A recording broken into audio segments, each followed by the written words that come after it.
A woman found dead near West Yellowstone may have been the victim of a grizzly bear attack. An Idaho climber fell to his death in Grand Teton National Park. And cattle rustling isn't a crime relegated to the Old West. It still happens in Wyoming. Bringing you these stories and more from Wyoming's largest news organization, I'm Wendy Corr for Cowboy State Daily.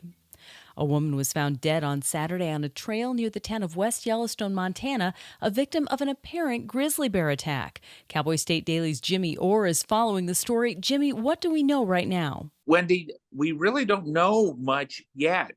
The Montana Fish, Wildlife, and Park Service put out a release saying that they were closing an area on Buttermilk Trail about 8 miles west of the town of West Yellowstone for what they called a bear incident at the time. And on Sunday, they put out another release stating that a woman was found dead and there were grizzly tracks nearby. If confirmed that a bear was responsible for the fatality, it will be the second fatal bear attack on a human in the continental U.S. this year. An Idaho man died on a popular rock climbing route in Grand Teton National Park. The National Park Service reported Saturday that Braden Dury of Kuna, Idaho, was hiking the Owen Spalding route on Thursday when he fell between 40 and 50 feet from the Owen Chimney Pitch. Dury suffered significant injuries during the fall. When Grand Teton Rangers arrived, he was pronounced dead at the scene from head trauma. Because of the difficulty of the terrain, Dury's body was hauled out of the mountains by helicopter. Contrary to some popular perceptions that Wyoming is a welfare state taking more from the federal government than it gives, a recent analysis finds that Wyoming actually ranks in the top 10 in federal taxes paid per capita. Cowboy State Daily's political reporter Leo Wolfson has the story. Wyoming actually gives the 7th most per capita to the federal government.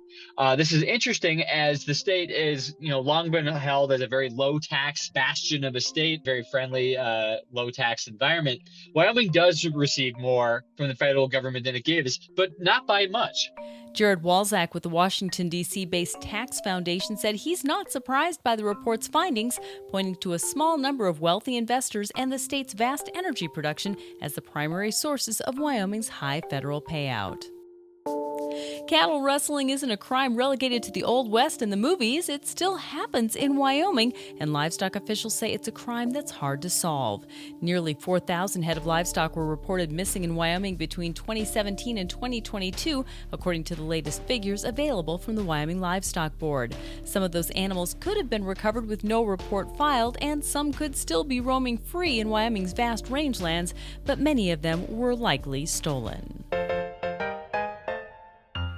And Atlantic City, Wyoming was once a city full of dreams. Gold dreams, that is.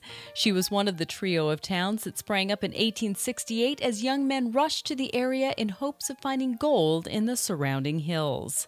But Atlantic City is the only one of the three towns that still remains a town, though it is not incorporated. What's boosting Atlantic City these days is a fair bit of tourism from a perhaps unexpected source. That's according to Cowboy State Daily's Renee Jean. Word of mouth has put Atlantic City as a waypoint on the trail for Continental Divide hikers. Atlantic City is in a great spot for them to get a meal, restock a few supplies at the miners' grub stake and dredge. And then the BDR trail is another trail that has kind of put Atlantic City on an unofficial map. That's 1,000 miles of trails in Wyoming for motorcyclists. It's tourism gold. And that's today's news. You can read about all of these stories and more on CowboyStateDaily.com, Wyoming's largest and most read news source. Sign up today for our free daily newsletter and get unlimited access to unrivaled coverage of what's going on in the Cowboy State. I'm Wendy Corr for Cowboy State Daily.